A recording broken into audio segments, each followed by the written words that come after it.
যারা হত্যাকাণ্ড ঘটায়, যারা অপরাধ করে, তাদের খুব স্বাভাবিক একটা প্রবণতা থাকে আলামত কি করে ধ্বংস করা যায়, প্রমাণ কি করে সব ধুয়ে মুছে ফেলা যায়। তো এই সমস্ত ক্ষেত্রে যে ঘটনাগুলোর কথা আপনি বললেন, সেই সমস্ত ক্ষেত্রে খুব পরিকল্পিতভাবেই সেই কাজগুলো করা হয়েছে, পুলিশ করেছে।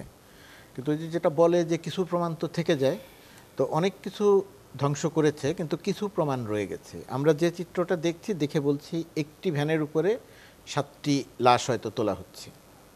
এটার একটির ভিডিও আছে, ঘটনা একটিই ঘটেছে কিনা আমরা জানি না, এরকম ঘটনা আরও অনেকগুলো ঘটেছে কিনা। আজকে সামাজিক যোগাযোগ মাধ্যমে আরেকটি ভিডিও দেখলাম, কয়েকজন পুলিশ এগিয়ে আসলো, একটি সিঁড়ি দিয়ে উঠে গেল, একটা বডি নিয়ে ফিরল। এটা কোথাকার ঘটনা, কোন জায়গার ঘটনা? তাকে কি উপরে হত্যা করা হলো? হত্যা করে তার বডিটা গুম করা হলো? আমরা জানি না। এটা জানা দরকার। এখন এটা কিভাবে জানবো? এটা কি আমাদেরকে গণমাধ্যম জানাবে, সংবাদ মাধ্যম জানাবে, না সরকারের কোনো উইং কাজ করবে? গণমাধ্যম তার জায়গা থেকে কাজ করবে। একটা গণ অভ্যুত্থানের যে রক্তাক্ত গণ অভ্যুত্থান, সেই রক্তাক্ত গণ অভ্যুত্থান, সেই রক্তের দাগ এখনো শুকায়নি।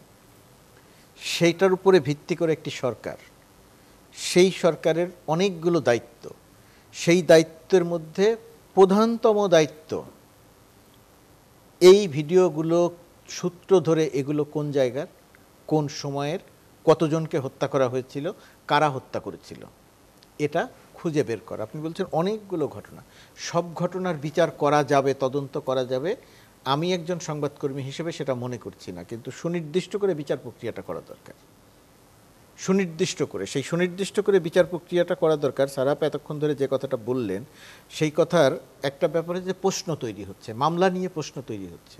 আমি খুব পরিষ্কার করে বলতে চাই, এই সরকারের যারা পরিচালনা করছেন তাদের বোধের মধ্যে এটা থাকতে হবে যে প্রশ্ন তোলার সুযোগ দেয়া যাবে না, এটা বন্ধ করতে হবে। প্রশ্ন তোলার সুযোগ দেয়া যাবে না। এখন এটা তাহলে কিভাবে সম্ভব? পুলিশের উপরে আলটিমেটলি আপনি যত কথাই বলেন, যেভাবেই বলেন, ঘুরিয়ে পেঁচিয়ে আমরা যাই বলি না কেন, শেষ পর্যন্ত গিয়ে আমাদের পুলিশের উপরে নির্ভর করতে হবে, পুলিশ লাগবে। এখন প্রশ্নটা যে জায়গাটাতে, যে পুলিশ সরকারকে পরিচালনা করবে না সরকার পুলিশকে পরিচালনা করবে।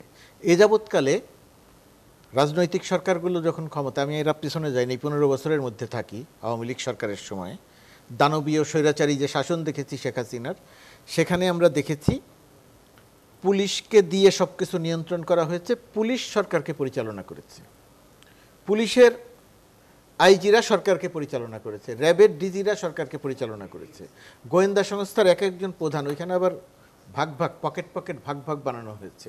এটা হচ্ছে ওই যে আফগানিস্তানে যেটা হয়েছিল, যে এক একজন এক একটা এলাকা ভাগ করে নিয়ে সেইখানকার সেটা আমাদের পুলিশ বাহিনীকে সরকার, আওয়ামী লীগ সরকার এক একটা পকেট পকেট শক্তি করে, মনিরুলের একটা, বিপ্লবের একটা, হারুনের একটা, আইজিপির একটা, এক একটা পকেট পকেট দিয়ে দিল, তার মতো করে সেটা কাজ করবে, যাকে ধরবে, যাকে ইচ্ছা ধরবে, যাকে ইচ্ছা গুম করবে, এই কাজগুলো করবে। এই সরকার দায়িত্ব নেওয়ার পরে একটা বিধ্বস্ত পুলিশ বাহিনী পেয়েছে, একেবারে বিধ্বস্ত পুলিশ বাহিনী। এখন প্রশ্ন হচ্ছে, আমি যত সহজে বলছি, কাজটা এত সহজ নয়, পুলিশ বাহিনীকে পুনর্গঠন করতে হবে। মানে সেখানেই তো প্রশ্ন, যখন এই যে বছরের পর বছর ধরে ছাত্রলীগ পরিচয় বা আওয়ামী লীগের পরিচয় ধরে ধরে পুলিশ বাহিনীতে নিয়োগ দেওয়া হয়েছে, সেখান থেকে আসলে কতদিনের মধ্যে এই পুলিশ বাহিনীকে সংস্কার করে একটা ব্যবহারযোগ্য জায়গা আনা যাবে? ততদিনের মধ্যে করতে পারবেন, আপনি যত দিনের মধ্যে করতে চাইবেন। আমার কাছে দৃশ্যমান হওয়া দরকার যে স্বরাষ্ট্র উপদেষ্টা কি করতে চাইছেন, দেশের মানুষের কাছে এটা জানানো দরকার, বোঝানো দরকার। সব কাজ গোপনে করার দরকার নেই, আপনি গোপনে সব কাজ করার দরকার নাই। আপনি পুলিশকে কি ডিক্টেট করছেন সেটা সাধারণ মানুষকে একটু বুঝতে দেন।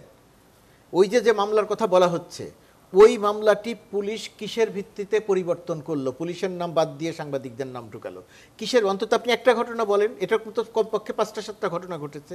আমি তো স্বরাষ্ট্র উপদেষ্টার একটা বক্তব্য পাই নাই যে এই ক্ষেত্রে পুলিশের বিরুদ্ধে কি ব্যবস্থা নেওয়া হচ্ছে। অন্তত একটা ঘটনা তো আমাকে পেতে হবে যে হ্যাঁ, জয়পুরহাটের এই ঘটনায় পুলিশের আসামি বাদ দিয়ে, যে বাদী সে মামলা করেছিল পুলিশের বিরুদ্ধে, সে পুলিশের আসামি বাদ দিয়ে সে সাংবাদিক সহ অন্যান্যদের নাম ঢুকিয়েছে। সাংবাদিক যদি, আমি সাংবাদিক, আমি যদি হত্যাকারী হই, আমার নাম বাদ দিতে হবে না, কিন্তু প্রশ্ন হচ্ছে আমি হত্যাকারী কি না। তো স্বরাষ্ট্র উপদেষ্টার এই কাজটা করা দরকার। স্বরাষ্ট্র উপদেষ্টাকে পুলিশ পরিচালনা করছে, স্বরাষ্ট্র উপদেষ্টা পুলিশ পরিচালনা করছেন, এটা আমরা এখন পর্যন্ত দৃশ্যমান। এর একটা কারণ থাকতে পারে, এর একটা কারণ থাকতে পারে যে স্বরাষ্ট্র উপদেষ্টা উনি এসেছেন সামরিক বাহিনী থেকে।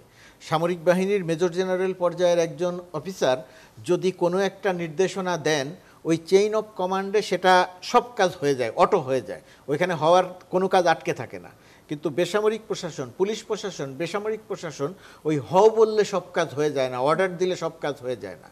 তিনি সেন্ট্রালে বসে তিনি যে অর্ডার দিচ্ছেন, নিশ্চয়ই দিচ্ছেন, তিনি যে অর্ডার দিচ্ছেন সেই অর্ডার বগুড়া বা জয়পুরহাট পর্যন্ত পৌঁছচ্ছে না, সেই অর্ডার গাজীপুর, অনেক ক্ষেত্রে ঢাকার মধ্যেই হাসপাতাল সেগুলোতে পৌঁছচ্ছে না, মামলার বাদী ক্ষেত্রে বা ওই জায়গাগুলোতে পৌঁছচ্ছে না।